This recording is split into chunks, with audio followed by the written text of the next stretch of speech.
नमस्कार दोस्तों, आज हम बात करेंगे कि लीनियर पावर सप्लाई क्या होती है, एसएमपीएस पावर सप्लाई क्या होती है और ट्रांसफार्मर लेस पावर सप्लाई क्या होती है।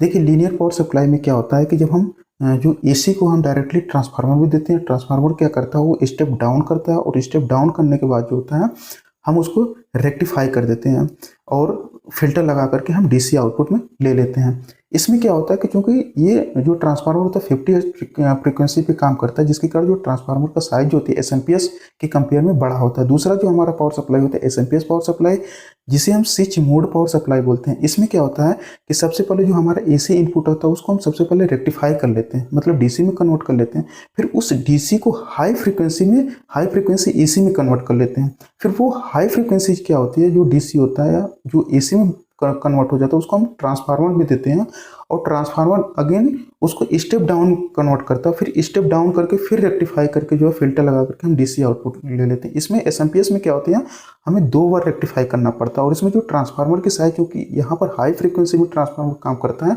इसलिए इसके जो साइज हो जाती है बहुत छोटा हो जाता है। तीसरा जो होता है ट्रांसफार्मर लेस पावर सप्लाई। देखिए, जो लीनियर होता है एसएमपीएस में हम कहीं ना कहीं ट्रांसफार्मर का यूज कर देते हैं, बट जो ट्रांसफार्मर लेस का मतलब होता है, इसमें जो होता है जो एसी को जो होता है जो एसी सप्लाई को हम एक उसके सीरीज में कैपेसिटर लगा करके हम वोल्टेज ड्रॉप करा लेते हैं, मतलब वोल्टेज को डाउन करा लेते हैं। उसके बाद क्या होता है कि हम रेक्टिफायर लगा करके जो है रेक्टिफायर और फिल्टर लगा करके जो हम डीसी आउटपुट जो है प्राप्त करते हैं, जिसे हम ट्रांसफार्मर लेस पावर सप्लाई बोलते हैं।